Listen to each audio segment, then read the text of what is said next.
നമസ്കാരം, എൻ്റെ പേര് രശ്മി. ഞാൻ SUT ഹോസ്പിറ്റലിലെ ചൈൽഡ് ഡെവലപ്മെൻറ്റ് തെറാപ്പിസ്റ്റാണ്. ഞാൻ ഇന്ന് നിങ്ങൾക്ക് മുന്നിൽ ഷെയർ ചെയ്യാൻ ഉദ്ദേശിക്കുന്നത് ടൂത്ത് ബ്രഷിനെ പറ്റിയിട്ടാണ്. അപ്പോൾ എല്ലാവർക്കും ഒരു ചിന്ത വരും, ടൂത്ത് ബ്രഷിനെ പറ്റിയിട്ട് എന്താണ് ഇത്ര എന്നുള്ളത്. അപ്പോൾ നമുക്ക് കുഞ്ഞുങ്ങൾക്ക് അറിയാം, ടീത്ത് ഡെവലപ്മെൻറ്റ് വരുന്നത് 6 to 12 months ആ ഒരു മന്ത് റേഞ്ചിലാണ് കുഞ്ഞുങ്ങൾക്ക് പല്ലുകൾ വന്ന് തുടങ്ങുന്നത്. അപ്പോൾ ഈ ഓരോ മന്തിലും അല്ലെങ്കിൽ ഒരു 2 months വെച്ചിട്ട് ചിലപ്പോൾ പല്ലുകളുടെ എണ്ണം കൂടുകയും ചെയ്യുന്നുണ്ട്. സോ അതനുസരിച്ച് നമ്മൾ ടൂത്ത് ബ്രഷ് ചേഞ്ച് ചെയ്തുകൊണ്ടിരിക്കണം. അതാണ് നമ്മൾ ആദ്യം മനസ്സിലാക്കേണ്ടത്. അപ്പോൾ ആദ്യം ഒരു 6, 7, 8 months നമുക്ക് ആ കുഞ്ഞുങ്ങളിൽ പല്ല് വരുന്നത് 1 or 2 പല്ല് ആയിരിക്കും. അപ്പോൾ തന്നെ നമ്മൾ എന്താ ചെയ്യുക, അമ്മമാർ ഓടിപ്പോയി വാങ്ങിക്കുന്നത് ഫിംഗർ ബ്രഷാണ്. ഈ ഫിംഗർ ബ്രഷ് വാങ്ങിച്ച് ചുമ്മാ ജസ്റ്റ് നമ്മളൊന്ന് തേച്ച് കൊടുക്കുന്നുണ്ട്. പക്ഷേ അതിൽ ശ്രദ്ധിക്കേണ്ട ഒരു കാര്യമുണ്ട്. ഫിംഗർ ബ്രഷ് വാങ്ങിക്കുമ്പോൾ ചില ഫിംഗർ ബ്രഷുകൾ അത് മൊട്ട് പോലത്തെ ആ ഒരു ബ്രിസിൽസ് മാത്രമേ കാണുള്ളൂ. ബട്ട് നമ്മൾ അങ്ങനെ ഉള്ള ഒരു ബ്രിസിൽസ് യൂസ് ചെയ്തിട്ട് ആ പല്ല് വൃത്തിയാകണം എന്നില്ല. സോ നമ്മൾ ഫിംഗർ ബ്രഷ് വാങ്ങിക്കുമ്പോൾ ശ്രദ്ധിക്കേണ്ടത് അതിൽ ബ്രിസിൽസ് വളരെ സോഫ്റ്റ് ആയിരിക്കണം, നൈലോൺ ടൈപ്പുള്ള ബ്രിസിൽസ് ആയിരിക്കണം നമ്മൾ മേടിക്കേണ്ടത്. അത് നമ്മൾ കുഞ്ഞുങ്ങളിൽ തേച്ച് കൊടുക്കുന്നതിൽ തെറ്റില്ല. പിന്നീടുള്ളത് ഒരു 8-10 months ആയി വരുന്ന സമയത്ത് കുഞ്ഞുങ്ങൾക്ക് എങ്ങനെയാണ് സൈഡിലെ പല്ലുകളൊക്കെ വരാനുള്ള ചാൻസസ് കൂടുതലാണ്. അപ്പോൾ നമ്മൾ ഈ ഫിംഗർ ബ്രഷ് യൂസ് ചെയ്യുന്നതിൽ അർത്ഥമില്ല, അതിൽ അധികം ക്ലീനും ആവുന്നതുമല്ല. സോ നമ്മളപ്പോൾ ബ്രഷ് ചേഞ്ച് ചെയ്യേണ്ടതാണ്. അപ്പോൾ നമ്മൾ വാങ്ങിക്കുന്ന ബ്രഷാണ് സോഫ്റ്റ് ആയിട്ടുള്ള നൈലോൺ ബ്രിസിൽസ് ഉള്ള നോർമൽ ഒരു ടൂത്ത് ബ്രഷ്. ബേബി ടൂത്ത് ബ്രഷൊക്കെ നമുക്ക് മാർക്കറ്റിംഗ് അവൈലബിൾ ആണ്, അത് നമുക്ക് മേടിക്കാം. അത് നമുക്ക് ശ്രദ്ധിക്കേണ്ട കാര്യം, അതിലെ ബ്രിസിൽസ് നല്ല നൈലോൺ ടൈപ്പ് ആയിരിക്കണം, സോഫ്റ്റ് ആയിരിക്കണം. മാത്രമല്ല അതിൻ്റെ ഹാൻഡിൽ കുറച്ചുകൂടി വിട്ടുള്ളതായിരിക്കണം, കുറച്ചുകൂടി പിടിക്കാൻ പറ്റുന്നതായിരിക്കണം.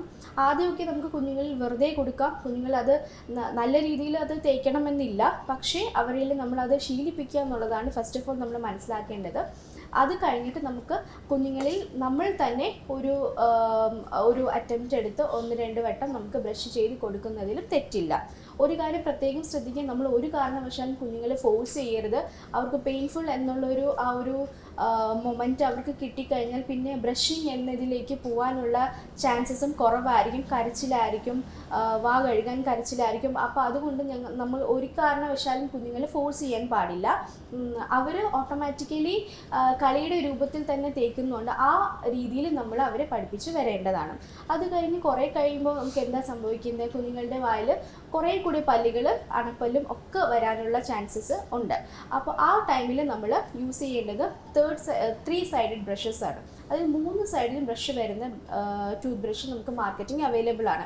ഇത് യൂസ് ചെയ്യുന്നത് വഴി കുഞ്ഞുങ്ങളുടെ പല്ല് എല്ലാ അറ്റത്തും ആ ബ്രഷ് എത്തുകയും പല്ലുകൾ പൂർണ്ണമായിട്ട് ക്ലീൻ ആവാനുള്ള ചാൻസസും കൂടുതലാണ്.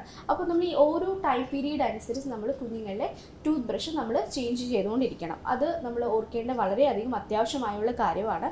പിന്നെ ചിലവർക്കൊരു ഡൗട്ട് ഉണ്ട്, ഏത് ടൈമിലാണ് കുഞ്ഞുങ്ങൾക്ക് ടൂത്ത് പേസ്റ്റ് യൂസ് ചെയ്യേണ്ടത്. കുഞ്ഞുങ്ങൾ തുപ്പാൻ പഠിക്കുന്ന ടൈമിൽ മാത്രമേ നമ്മൾ ടൂത്ത് പേസ്റ്റ് കുഞ്ഞുങ്ങളിൽ കൊടുക്കാൻ പാടുള്ളൂ. ഇപ്പോൾ 1-1.5 വയസ്സ് ആ ഒരു റേഞ്ചിൽ ഉള്ള ഏജ് ഗ്രൂപ്പിലുള്ള കുഞ്ഞുങ്ങളിൽ നമ്മൾ കൊടുക്കുകയാണെങ്കിൽ അവർ ഒരിക്കലും അത് തുപ്പത്തില്ല. അത് നമ്മൾ സോളോ ചെയ്യുന്നത്. നമ്മൾ നോക്കിയാൽ അറിയാം. ഇപ്പം നമ്മൾ ഈവൻ ഒരു വെള്ളം കൊടുത്തു കഴിഞ്ഞാലും അവർ ഇറക്കുകയാണ് ചെയ്യുന്നത്. തുപ്പാൻ എന്നുള്ളൊരു ആ ഒരു രീതി നമ്മൾ പറഞ്ഞാലും അവർക്കത് അത്രയ്ക്ക് അങ്ങോട്ട് അവർ അക്സെപ്റ്റ് ചെയ്യില്ല, അവർ ഇറക്കുക തന്നെ ചെയ്യും. സോ ഒരു 2.5, 3 ആ ഒരു ഏജ് ഗ്രൂപ്പിൽ ഉള്ള കുഞ്ഞുങ്ങൾക്ക് മാത്രം നമ്മൾ ടൂത്ത് പേസ്റ്റ് യൂസ് ചെയ്ത് കഴിഞ്ഞാൽ തുപ്പുക എന്നുള്ളൊരു ഓപ്ഷൻ വരുന്ന സമയത്ത് ഈ ടൂത്ത് പേസ്റ്റ് അകത്ത് പോവില്ല, ഉള്ളിൽ പോകത്തില്ല, അവർ തുപ്പുകയും തന്നെ ചെയ്യും. പ്രത്യേകം ശ്രദ്ധിക്കുക, അതായത് ഫ്ലൂറൈഡ് കണ്ടൻറ്റ് കുറഞ്ഞുള്ള ഫ്ലൂറൈഡ് ഫ്രീ ഉള്ള ടൂത്ത് പേസ്റ്റുകൾ നമ്മൾ വാങ്ങിക്കാനായിട്ട് ശ്രദ്ധിക്കുകയും ചെയ്യാം. പിന്നീടുള്ളത്, ഈ പല്ല് കേട് വരുന്ന ഒരു പ്രധാനപ്പെട്ട കാര്യം, ഒന്ന് ബോട്ടിൽ ഫീഡ് ചെയ്യുന്ന കുഞ്ഞുങ്ങളിലെ പല്ല് കേട് വരാനുള്ള ചാൻസസ് ഉണ്ട്.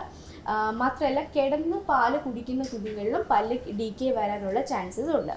എന്തെന്നാൽ ഇപ്പോൾ ചില കുട്ടികൾ കിടന്നുറങ്ങുന്ന സമയത്ത് ഒരു 3-4 years ആയിട്ടുള്ള കുഞ്ഞുങ്ങളാണെങ്കിൽ പോലും ഉറങ്ങുന്ന ടൈം ഇടയ്ക്കൊരു മിഡ് ടൈമിൽ അവർ എണീറ്റ് പാല് കുടിക്കുന്ന ഭാവം ഉണ്ടായിരിക്കും. ചിലപ്പോൾ നമ്മൾ ഫോർമുല ആയിരിക്കും കൊടുക്കുന്നത്. സോ അതുവഴി ഇവർ സോളോയിങ് ചെയ്തിട്ട് ആ പാല് വായ്ക്കകത്തിരിക്കുകയും അത് ഈ ഫോർമുലയിൽ നിങ്ങൾക്ക് എല്ലാവർക്കും അറിയാം ഷുഗർ കണ്ടൻറ്റ് ഹൈ ആണ്, നല്ല കൂടുതലാണ്. സോ അത് തന്നെ കുഞ്ഞിൻ്റെ വായ്ക്കകത്തിരിക്കുകയും അത് പല്ല് കേടി വരാനുള്ള ചാൻസസും കൂടുതലാണ്. അപ്പോൾ നമ്മൾ ശ്രദ്ധിക്കേണ്ടത് അങ്ങനെ ഒരു ശീലം കുഞ്ഞുങ്ങളെ നമ്മൾ വളർത്തിയെടുക്കാതിരിക്കുക എന്നുള്ളതാണ്. അഥവാ നമ്മൾ പാല് കൊടുക്കണം എന്നുണ്ടെങ്കിൽ കുഞ്ഞുങ്ങൾ ഉറങ്ങുന്നതിന് 1 മണിക്കൂർ അല്ലെങ്കിൽ അരമണിക്കൂർ മുന്നേ നമ്മൾ പാല് കൊടുക്കുക.